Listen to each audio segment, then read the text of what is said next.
Hi guys, and welcome to a new video on Summer's Life.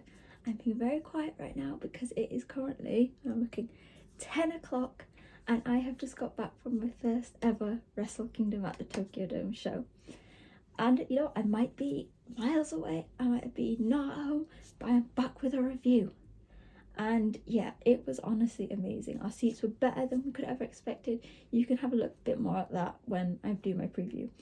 There might not be any fancy transitions here because I want to get this video out as quick as possible. So we'll get going, and we started with the pre-show Rambo, which was obviously for the IWGP heavyweight shot. It was very interesting to see the change in stipulations because obviously Great-O-Khan retired the King of Pro Wrestling title. It has so many amazing stars. We had Josh Barnett, obviously the New Japan dads, some of like Walter Oleg and things like that. There were some really nice stories intertwined with it as well. We saw Sanada and Taichi going at it. They at one point went all the way across, and like I was trying to watch the match inside and the match out there. There were some nice interactions between like House of Torture and Yano, and it was a really fun way to start, and obviously my first match. In the end, it was a miracle because Hiroki Goto won, and he now gets a chance at the title again. It's going to be interesting because obviously Goto is always a bridesmaid, never a bride, but we can only just keep our fingers crossed for that. We then got onto the main show, and as always we started with the IWGP Junior Tag Titles. Now this was obviously a table, ladders and chairs match, and it was between the champions Kevin Knight and Kushida, the World Tag League or Super Junior Tag League winners, the Young Punks, Rob Eagles and Kosei Fujita, War Dogs, Clark Connors and Dan Maloney, and the Empire's TJP and Akira. This was probably, I think, one of the favourite matches of the night. It was the perfect way to start the show. It was chaos from start to end, and there weren't even any members of Chaos in the actual match. We saw obviously tables, ladders and chairs. At one point, I believe it was the War Dogs and the Empire trying to go into a table, and in the end, TJ threw Akira into Dan Maloney, and like that happened. Then there was a spot where they managed to break a ladder in half, and it was not break, but it was like cut in half. Robbie was throwing himself. It was just so much chaos. I think it went just over 10 minutes, which I think is quite normal for the first match. The crowd were proper into it, and in particular, the final part was actually really good because we had both members of TMDK and the Empire together. So Robbie was facing TJP, Akira was facing Fujita, and it's nice because you have the veterans and they're like prodigies, and they were hitting each other, and then at one point Robbie and TJ went down, and then it was just left with Akira and Fujita. Now at first it was like really hit and miss. I was like, who is going to do it? They were both reaching. In the end, Fujita got the win, and I believe he is now the youngest ever IWGP champion, or at least definitely junior. Let me know about that. But there was a really sweet moment where they hugged each other, and it was actually really sweet. Let me just double check. I feel like I should have had the card up by now, and I didn't, and that's completely my fault. That's what happens. We then had the IWGP women's match, and that was between Mayu Iwatani and Azumi. I was kind of upset this match didn't have longer. I think it just went under 9 minutes. However, once again, the Stardom wrestlers have proved that you don't always need like 20-30 minute like time limits to put on an amazing match. The two women came out full force. It was fast, it was dynamic, and I genuinely think it had everything you needed. Both Mayu and Azumi looked so strong, and they are very fast. Like, you would probably miss something if you didn't keep your eyes on them at all time. I was really surprised. I think this one I was the most surprised about the ending, because I had predicted, so far I'd got it right with the TMDK. It's been a long day. But this was a shocker because in the end Mayu pinned Azumi, and I'm thinking, well, who else does Mayu have to face? She has seemingly beaten everyone. But it might be interesting to have a watch of tomorrow's women's match. Mina Shirakawa facing Mercedes Moné, but also the pre-show women's match with the four from AW, Stardom, CMLL and Ring of Honor. That was interesting. We then got the Fatal 4-Way for the New Japan Television Championship. So they came out, ELP got such a massive pop, it was insane. Oiwa, Jeff Cobb, and then Ren Narita coming out looking like my spirit animal with a cape and his wooden dildo. Yeah, that's what ELP called it in the press conference. This match was really good. I was worried because obviously Ren Narita shenanigans, and that did happen. He pulled the ref a few times. There was no interference though from the House of Torture. They came later. But there was some really nice interactions between the two. Jeff Cobb proved that no man should be that big and that agile because it's just unfair. He flipped over the top ring, he did his Gachi Mochi moonsault. ELP obviously back in full health and showcasing his more junior style that we haven't seen for a while. And Oiwa perfectly blended everything together. And obviously it was quite funny. I think the highlight of it was when Narita got his wooden dildo and Jeff Cobb broke it. So it's really funny. And the ending moments actually seemingly saw Jeff Cobb looking for the win. He grabbed Narita into a tour of the islands. ELP capitalized by doing some very nice flips after some good sundeaths to get the win. And the pop was massive. Everyone was cheering. And after everything that ELP has gone through, and he mentioned it at the press conference, so like stuff with Bullet Club and his cancer, and getting cured, 2025 is definitely the year of ELP. And this was a really fun match. And turns out that adding ELP was the reason that Ren Narita lost his belt. So it'll be interesting to see how ELP gets on. So that was 2 out of 3 so far. We then had one that surprised me. It was Tanahashi versus Evil in that lumberjack match. I'm not going to lie, guys, I had very bad thoughts on this. I was like, well, going into it, I was like, this is going to be awful. You know what, actually, it was a bloody good match. It was very funny. Evil probably had the best entrance of everyone, like the entire card. It was so dramatic. Tana was looking great. Obviously, Evil had his House of Torture boys. Tana had Hontai, so Wato, Bolton, Yano, and Tiger Mask. And this was pure chaos. Like, to be fair, actually, we saw Evil wrestle a bit. Now, you can tell that Naito's knees are not at it, and we'll mention this in the Naito match. However, knowing that Tanahashi is on, like, his final stretch, I guess, and, like, his legs are the best way to do this is to put him in this sort of gimmick match. You literally have someone who can properly push this babyface versus heel persona, and, thank God, with a bit of help from the Lumberjacks, specifically Bolton, great thing, old Bolton, Tanahashi got the win. And obviously, as great as that was, and turns out it wasn't hair versus hair, so please ignore my preview. Somebody came out after House of Torture started to beat the shit out of Tanahashi, and it was Katsuyori Shibata. Now, obviously, there's the Wrestle Dynasty show tomorrow, which I will also be at. And one name seemingly missing was Shibata, and many thought, it's probably along the lines of Dwight Okada, Jay, and Ospreay, aren't there? But no, Shibata came out and said, are you tired? Linking to this. And when Tana said he wasn't, Shibata challenged Tanahashi for a match tomorrow at Wrestle Dynasty. Holy shit. Literally, the place lost their minds when Shibata came out. I was worried, though, because he came out with a hoodie. And after a while, I realised there was nothing underneath it. But when it comes to House of Torture, people always join Bullet Club by, unzipping. So you scared me there, Shibata. We then had, honestly, we thought it would be match of the night, one match of the year. They gave us everything despite a very short time limit. It was Shingo Takagi versus Konosuke Takeshita for the never openweight title. And again, let me try and figure out what it was. The AEW International Champion. Honestly, I always forget this. The pop when Takeshita came out, similarly with the really dramatic entrance from Shingo, really served well for this. I think it was a really nice middle ground of the show. I think it was about 15 minutes, but it was hard hitting, it was fast. You could see that there is this unnatural chemistry between Shingo and Takagi. And I kind of think it's two guys who had to fight their way to get to where they are. Shingo went through Dragon Gate, I believe, to get to New Japan.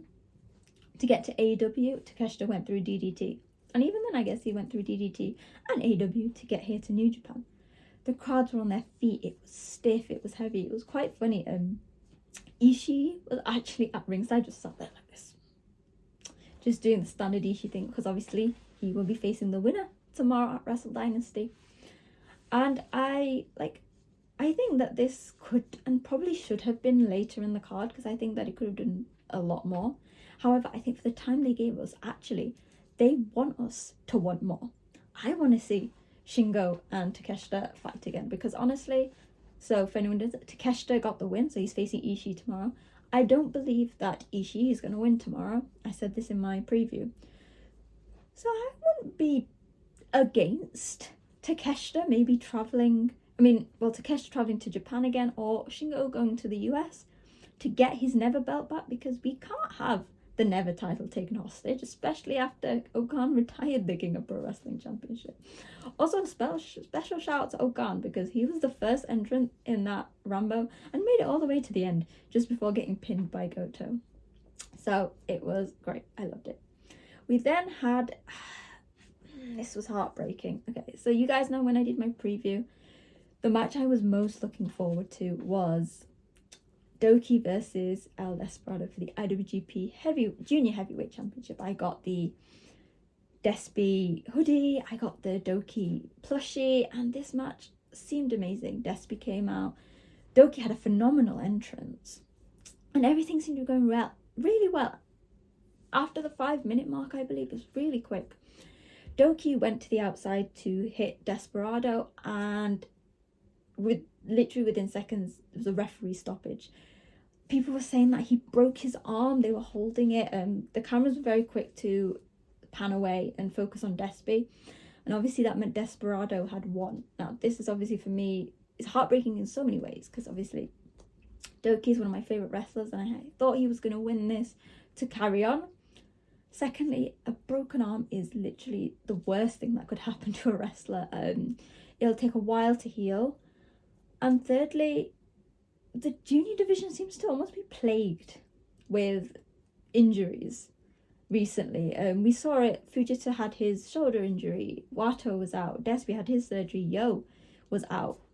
Also, special shout out to Yo, because randomly he decided to come out dressed as, I think, as a woman, and he was selling programs. He didn't come to my side, I would have bought it off him. But then, he then went backstage after the heavyweight junior tag match and kissed Fujita after challenging with Rocky. So, big shout to you. But yeah, Despy, obviously, he seemed rightly concerned, and he would obviously hate to lose like this. Also, somebody brought this up, so follow her, Smart Invested, on Twitter. She said it's quite interesting that Doki was brought in by Despy because he had an injury. Despy was beaten by Doki for Doki to win the title earlier last year, and now Despy got the title back after Doki got an injury. I feel like it's something we don't want to continue, but it seems that Doki and Despy are linked and will always be. So yeah, that was really sad, but we got back into business quickly with, I think, something that surprised a lot of people, and it was the IWGP Global Championship match between the challenger Yota Tsuji, our boy, and David Finley. Now, there are a lot of David Finley haters. I was one of them not a few years ago. If anyone doesn't know my story with David Finley, I love Finley as a babyface. He was the reason I got into New Japan fully. It was his feud with Jay. We miss you, Jay. But I wasn't too much of a fan of him when he joined Bullet Club, because I thought he didn't find his identity. That is until I think the last few months he's really shined, and this match proved it. So Suji obviously came out very fancy fedora. Finley came out with a gun. I'm going to say one thing. There was no Gato interference here. There was no shillelagh, so extra props to Finley. This match had a lot of chemistry. These two are great in the ring. They had a great G1 match, which obviously Finley lost, I believe, because it led to this match. But these two worked perfectly well together, and this match was a nice mixture of styles, because obviously, since going heel, Finley has changed his style a lot. It's a lot more ground-based, strength-based, he's putting a bit of weight there. But Suji is someone completely different to that. You know, he obviously trained in the dojo, went on excursion in the UK and in Mexico. So he's a very well-rounded athlete. He was doing moonsaults, he was doing a bit of ground style, he was using his strength. And this match was very well paced. And I think there's obviously a lot of wondering what's going on with Finley with his contract and things. I really hope that Finley stays, because obviously Suji got the win. But I definitely think that Finley had his breakout past few months. With Suji holding the title now, we're really showcasing that they are pushing the young generations, because we saw Fuji to get the win. Well, I'm not saying he's old, but he's obviously not a young lion. ELP, they're trying something new with that. Suji winning, I think it was a really nice way to show that they were pushing the new generation. And this match, I think if there's one that you will surprise you and you should definitely go and watch, it is this one. And I think a lot of people were quite surprised about it. But now I'm on to the next two, and this is the semi-main event and main event. Now, I know that you people on social media are haters of this. So, just a quick warning, if you want, or if you're watching this to hear me bash about the last two matches, or following what everyone says on social media, turn off now, because you won't like what I'm going to hear. Because, yeah, okay, well, we'll just go on the matches and we'll get started. So, the semi-main event was Tetsuya Naito versus Hiromu Takahashi. This obviously came about because after winning World Tag League, Hiromu and Naito were meant to challenge, but Naito decided to have this special singles match that was meant to happen back in the pandemic. Now, I know, guys, Naito's knees are fucked. Naito can barely see, he's had eye surgery. However, and this is what I'm going to say for the next two matches, I was there, and the crowd was into it, because while, yes, it might not have been Naito's best wrestling match, but to be fair, he actually did hit quite a few destinos. Naito is obviously slower. We have to remember that even though New Japan is known for the quality of wrestling, it's still professional wrestling. It is all about the storyline. What I liked about this match was the fact that you could see Hiromu was very passionate. Naito was still almost blasé by it, but he seemingly had this added, nastiness to him. He was taunting Hiromu, pushing his buttons. And Hiromu seemed like a little kid again, the little young lion who Naito came to take under his wing. And it seemed that Naito was giving everything to Hiromu and Hiromu was giving back. And I was quite surprised that Naito got the win in the end. But it was in terms of story, the closing moments. So at one point, Naito was seemingly setting Hiromu up for the Stardust Press, which we don't see very often. But Hiromu was grasping on his leg like a little kid holding on to their parent. Because you got to remember, they are friends. They are faction members, and Naito has been putting his body on the line for years, and Hiromu knows that. He knows that even a simple Stardust Press could be enough to end Naito's career right here. The crowds were very emotional because at the end, as Naito went up for the LIJ salute, Hiromu did a bow, showing his respect to Naito before putting up his hand. And yeah, okay, maybe it shouldn't have been in the semi-main event.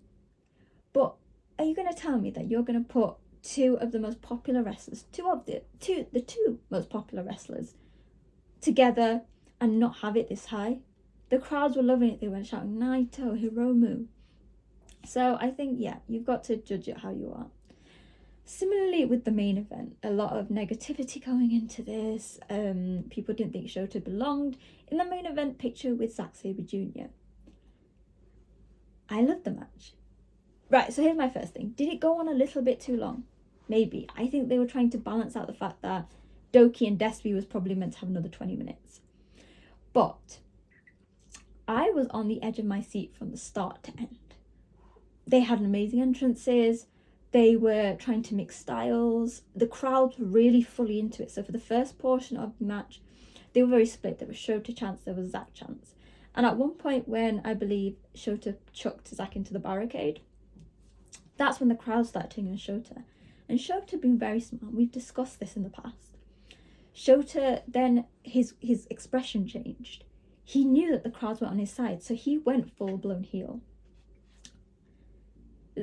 Shota his style still has time to grow, and I get it. And while I think he will continue to grow over the years because he has been thrust in a very difficult position, main event, way ahead of his time probably, I believe that Shota was doing his best to keep up, to try and not only showcase his own style, which is very heavy hitting and strong, with Zack's submission, And can I tell you what shocked me the most about the negative comments? And I'll speak more about the latter ends of the matches later.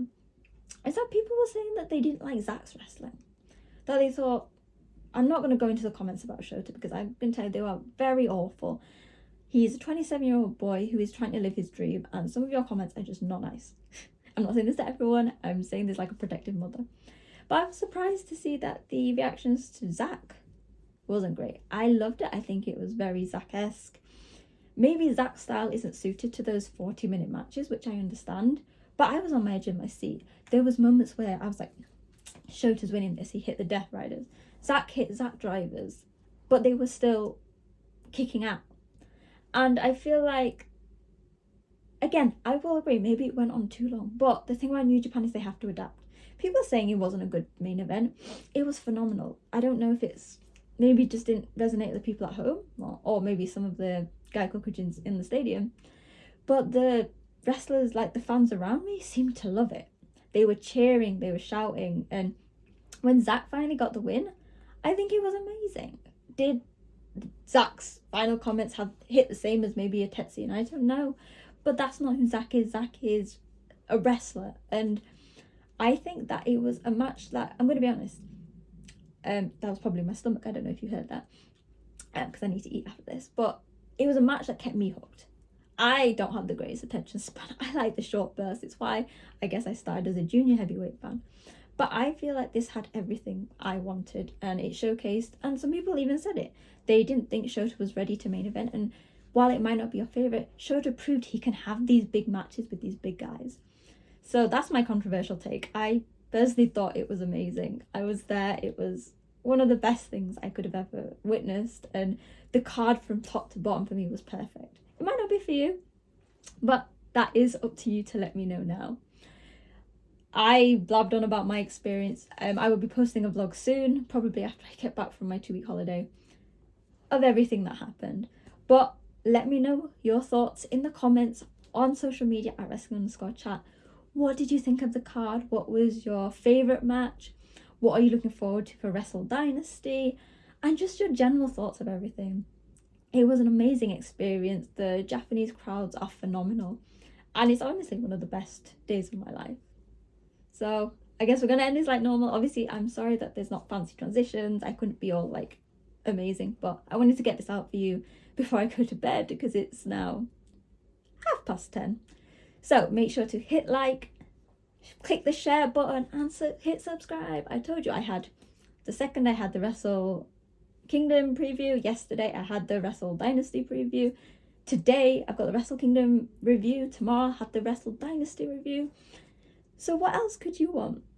So yeah, I really enjoyed it. Phenomenal show, and yeah, hopefully you guys enjoyed Wrestle Kingdom 19 as much as I did. Hopefully you guys enjoyed the video, and I will see you soon. Bye.